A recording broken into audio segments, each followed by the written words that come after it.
Welcome back my handsome and beautiful friends. आपका अपना DP sir की क्लास अकाउंटेंसी चैनल आपका इंतजार कर रहा है। देखिए, पिछली क्लास में जहां हमने छोड़ा था वहीं से हम आगे बढ़ेंगे। जर्नल हमने स्टार्ट किया था, बेसिक बात उसकी हमने की थी।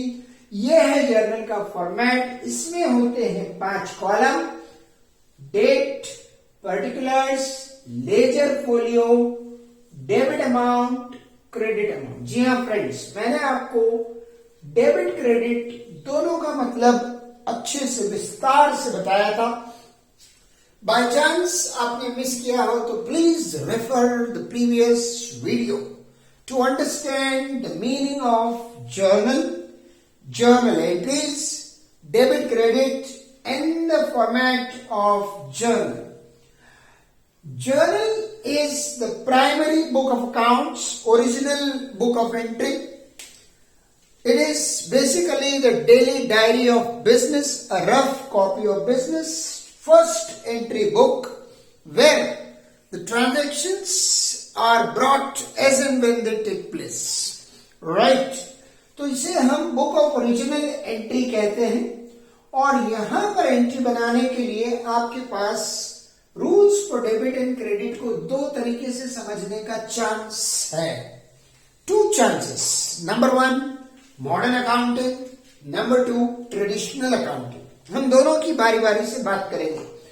Modern accounting accounts are of 5 types: assets, liabilities, capital, revenue and expenses.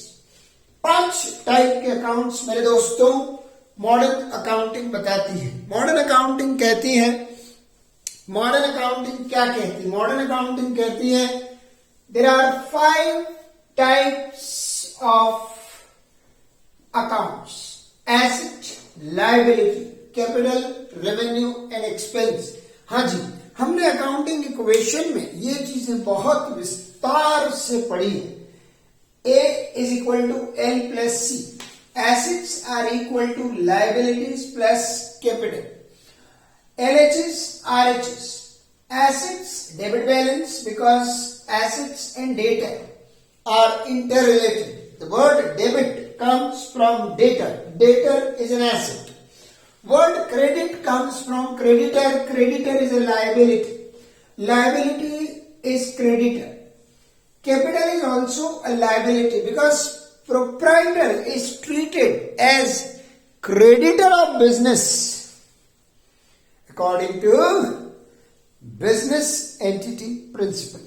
Separate entity, accounting entity. Business and businessmen are treated as 2 different identities, different entities.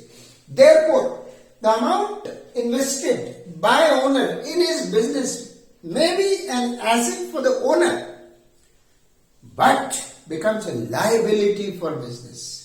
तो कैपिटल खुद भी एक लायबिलिटी है। बैंक से जो लोन लिया वो लायबिलिटी है। मार्केट से उधार पैसा लिया वो लायबिलिटी है। मार्केट से उधारी में गुड्स लिया वो लायबिलिटी है। एम्प्लॉय से सर्विसेज उधार ली वो लायबिलिटी है। या किसी भी एजेंसी से सर्विसेज उधार ली वो भी लायबिलिटी। तो जितनी भी लायबिलिटीज हैं सब आपकी क्रेडिटर हैं और लायबिलिटीज का क्रेडिट बैलेंस होगा। अगर आप अपनी लायबिलिटी बढ़ाते जाएंगे तो आप क्रेडिट बढ़ाते जा रहे हैं, बोरोइंग्स बढ़ाते जा रहे हैं, ऑब्लिगेशंस बढ़ाते जा रहे हैं। So liabilities are fundamentally credit balance items. Increase in liabilities credit, decrease in liabilities debit. Assets are debtors, debtors are asset.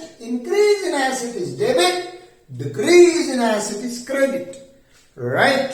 So please try and understand. Starting business with cash. This transaction has 2 elements. Indian accounting system, right? Double entry system, duality. Every transaction has 2 aspects. It's a function of exchange. Duality. Starting business with cash, rupees 50,000 involves how many accounts? 2. Number 1, cash. Number 2 capital, because अगर आप इसे accounting equation में रखेंगे तो आप asset को बढ़ाएंगे और साथ साथ में लायबिलिटी को भी बढ़ाएंगे।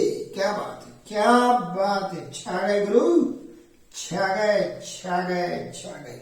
जब आप स्टार्टेड बिजनेस विद कैश की एंट्री करते हैं तो आप एसेट बढ़ाते हैं, कैपिटल बढ़ाते हैं।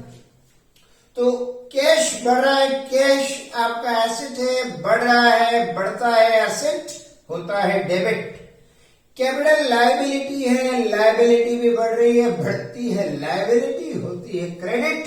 जर्नल एंट्री बनेगी कैश अकाउंट डेबिट रिकॉर्ड। हाँ जी, डीआर क्या चीज है, DR, DR debit record.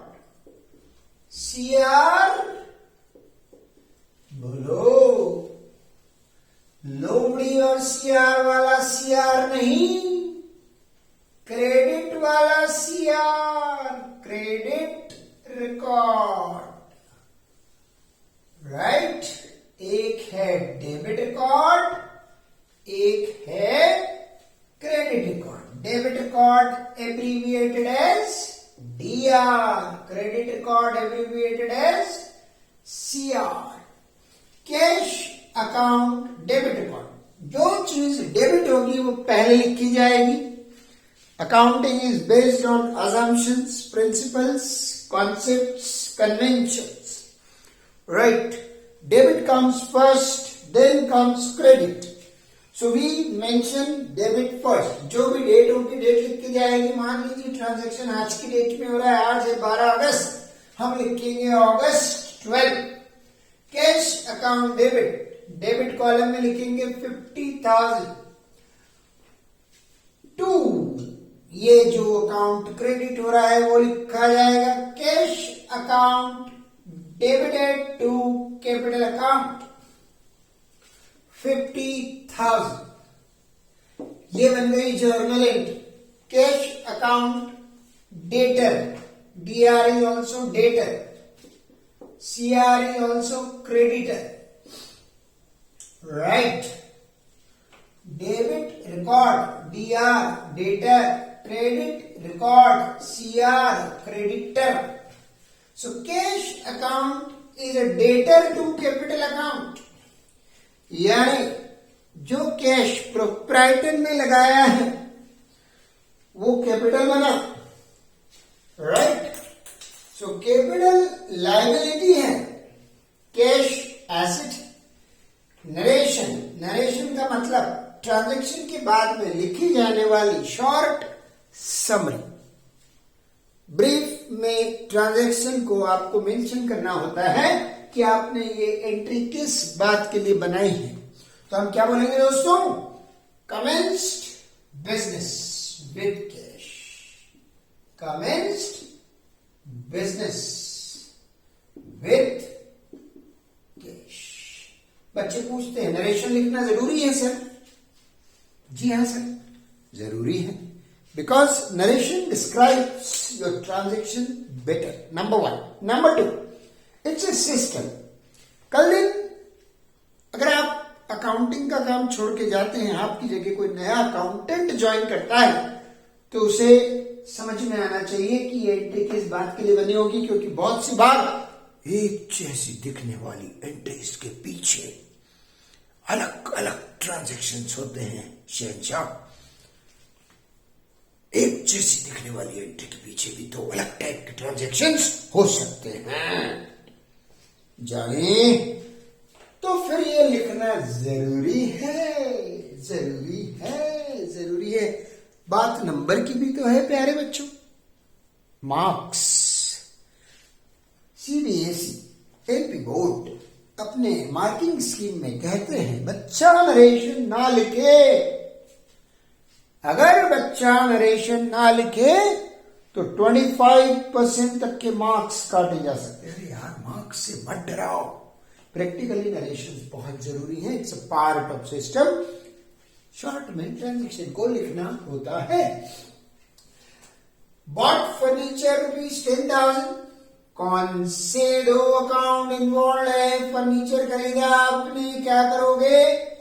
Asset में नया कॉलम लेके आओगे फर्नीचर के नाम का, उसमें प्लस करोगे और रुपए देके खरीदा होगा, आसमान से तो टपकेगा नहीं, पैसा दिया होगा, पैसा कम हो जाएगा। एक एसेट बढ़ रहा है, एक एसेट कम हो रहा है, दोनों एसेट है इसमें। फर्नीचर भी एसेट है, बढ़ रहा है, डेबिट होगा। कैश भी एसेट है, कम हो रहा है, क्रेडिट होगा। जर्नल एंट्री क्या बनेगी मेरे भाई, मेरे भाई, मेरे भाई? जर्नल एंट्री क्या बनेगी? जर्नल एंट्री बनेगी furniture account debit record to cash account. Bought furniture for cash, cash, cash, cash, cash 10,000 रुपए दे करके फर्नीचर खरीद लिया। Increase in one asset, decrease in another asset. ये थ्योरी क्वेश्चन भी पूछा जाता है, कहीं सुनेला लगता है। कहां सुनेला लगता है? हाँ, अकाउंटिंग इक्वेशन में पूछते हैं टीचर से 1 मार्क का theory question. Give one example, give one example of increase and decrease in asset simultaneously. Yes, ये एक एग्जाम्पल हो सकता है मेरे प्यारे दोस्तों। आइए आगे बढ़े। Deposited cash into bank. Wow, आज का मॉडर्न बिजनेस बिना बैंक अकाउंट के नहीं चल सकता। When you are doing a business, छोटे से छोटा बिजनेस, बड़े से बड़ा बिजनेस आप करें, बैंक में अकाउंट होना जरूरी है। और बिजनेस का जो बैंक अकाउंट होता है, बिजनेस का जो बैंक अकाउंट होता है, वो करंट अकाउंट कहलाता है। इतना गंभीर होने की जरूरत नहीं है। ऐसी कोई बहुत बड़ी बात, रॉकेट साइंस वाली बात नहीं बोल रहे। बिजनेस का जो अकाउंट बैंक में खुलता है वो करंट अकाउंट होता है। और आप और हम जो अकाउंट बैंक में खुलवाते हैं, non business class people, saving account होता है। फिक्स डिपॉजिट सब लोग खोल सकते हैं, बिजनेस नॉन बिजनेस। आरडी सब खोल सकते हैं, business non business. Current account, current account सिर्फ बिजनेस का होता है मेरे प्यारे बच्चों। सो बिजनेस के लिए एक बैंक अकाउंट होना जरूरी है, क्योंकि आजकल जब से डिजिटल पेमेंट सिस्टम आया है, गूगल पे, पेटीएम, फोन पे, net banking, RTGS, NEFT, wow, पैसा कैरी करने की तो जरूरत ही नहीं है ना। फोन लेके जाओ, फोन से पैसे दो। अरे तुम अगर डिजिटली पैसा ट्रांसफर करोगे तो तुम्हारे बैंक अकाउंट से सामने वाले के बैंक अकाउंट में जाएगा, तो जिससे तुम खरीद रहे हो उसका भी तो बैंक अकाउंट होना जरूरी है। आते ना, हाँ, तो फिर बैंक अकाउंट खुलवा लिया। बैंक में जब अकाउंट खुलवाओगे तो क्या करोगे? बैंक के नाम का एक कॉलम खुलेगा, वो बढ़ जाएगा, कैश कम हो जाएगा। कौन से दो अकाउंट इन्वॉल्व हो गए? बैंक अकाउंट, कैश अकाउंट, दोनों एसेट। बैंक एसेट है, बढ़ रहा है, डेबिट होगा। कैश एसेट है, कम हो रहा है, क्रेडिट होगा। यहां पर लिखेंगे कौन सा account debit? Bank account debit to cash account. अब नरेशन क्या होगा? Deposited cash into bank, deposited cash into अरे भाई, कुएं और तालाब में तो जमा करोगे नहीं, बैंक में ही रुपया जमा करोगे। Deposited cash into bank, narration से डरने का नहीं। नरेशन को डराने का। कैसे होता है नरेशन? बहुत आसान है। जो ट्रांजैक्शन दिया है उसी को कट शॉर्ट करके लिख दो।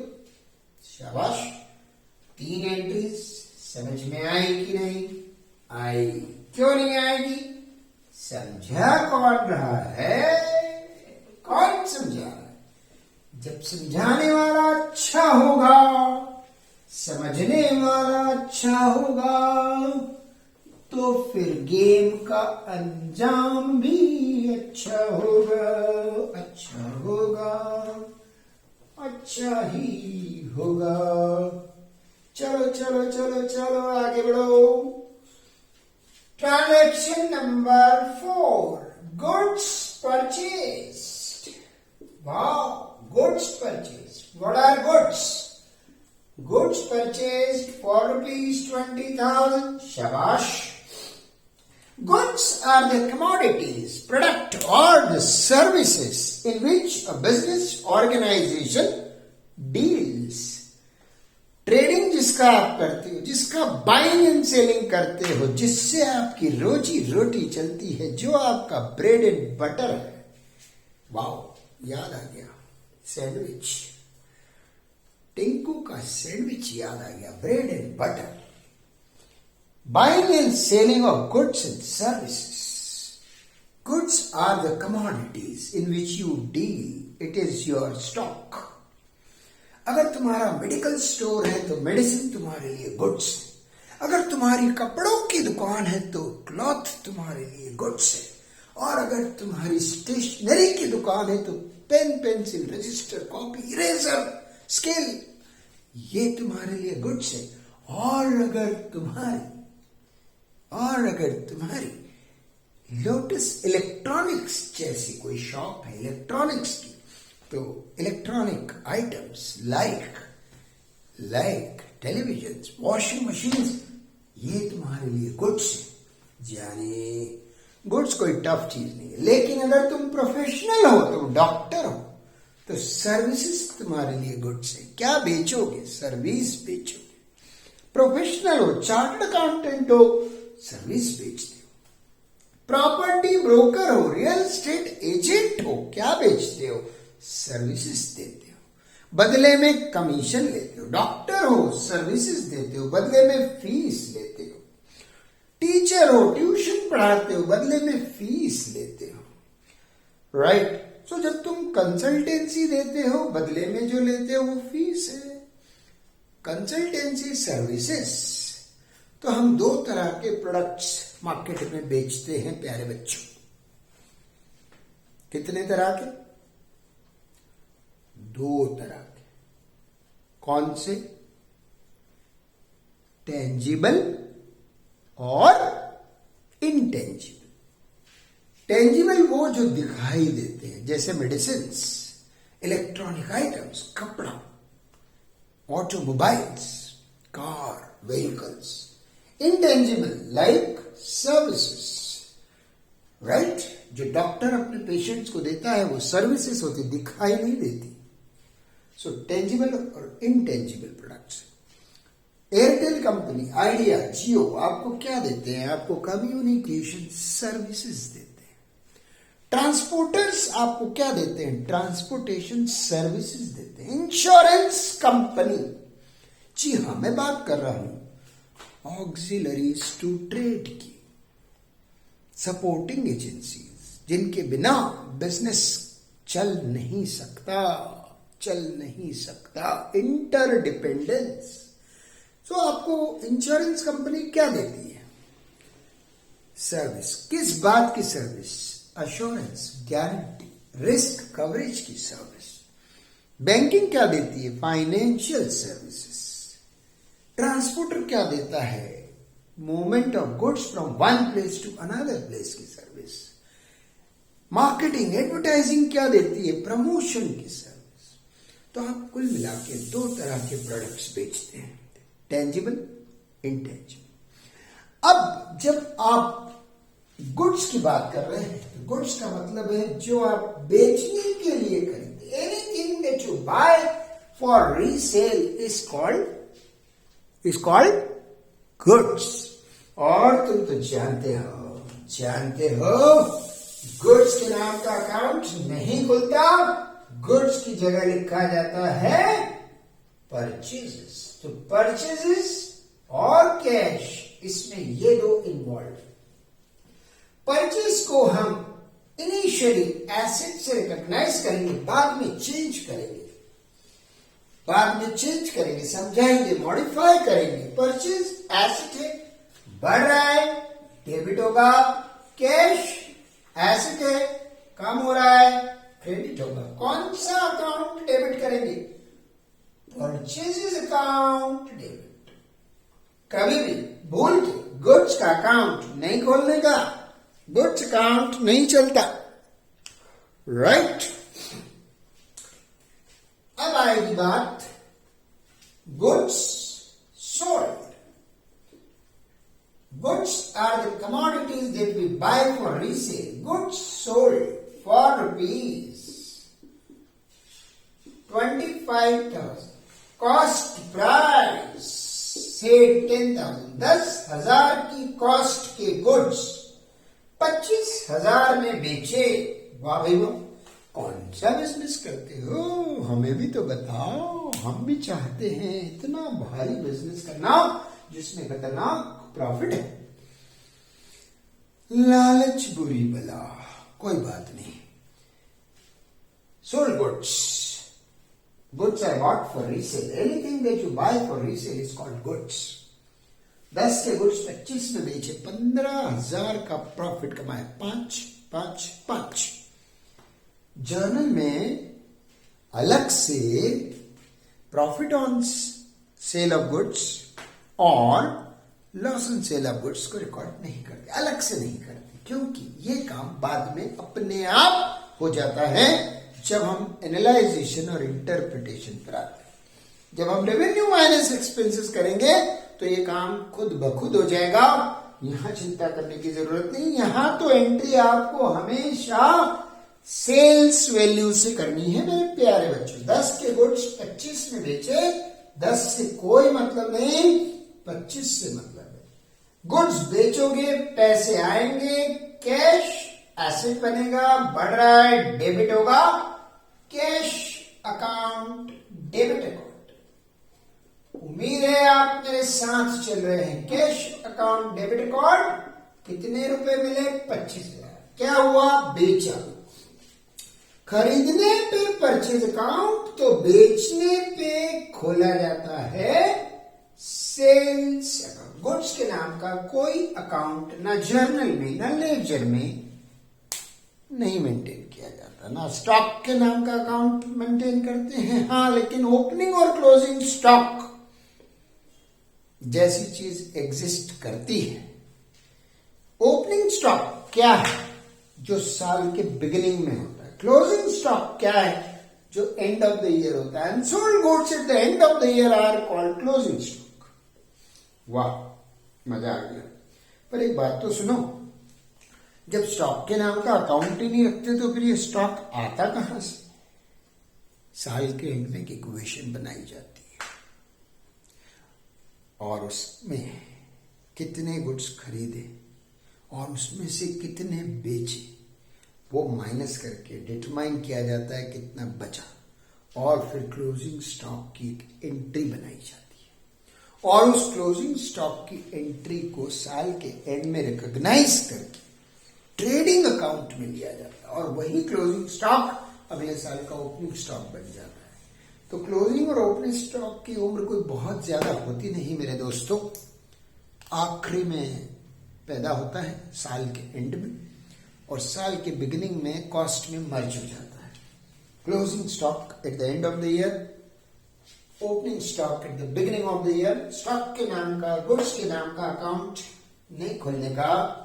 खरीदो तो परचेज अकाउंट, बेचो तो सेल्स अकाउंट। सेल्स क्या है? सेल्स रेवेन्यू है। रेवेन्यू बढ़ता है तो क्रेडिट होता है। तो यहां क्या होगा? To sales account. 25,000 बेचा, राइट। समझ में आ रहा है?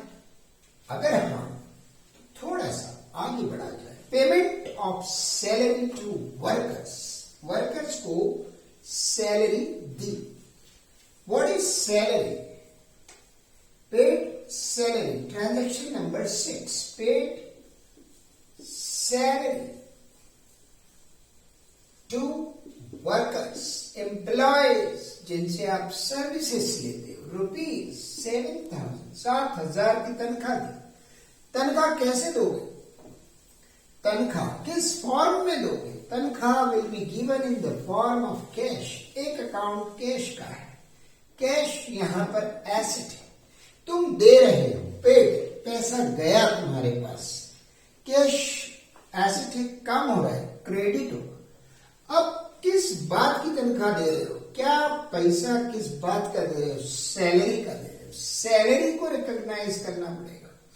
मॉडर्न अकाउंटिंग में asset, liability, capital, revenue, expense. Asset debit balance, liabilities credit balance, capital credit balance, revenue credit balance, expenses debit balance. Sir छुट्टी हो गई, घंटी बज गई, अगली क्लास में पढ़ाना। जी हाँ दोस्तों, ये अलार्म था जो मैंने लगाया। Thank you.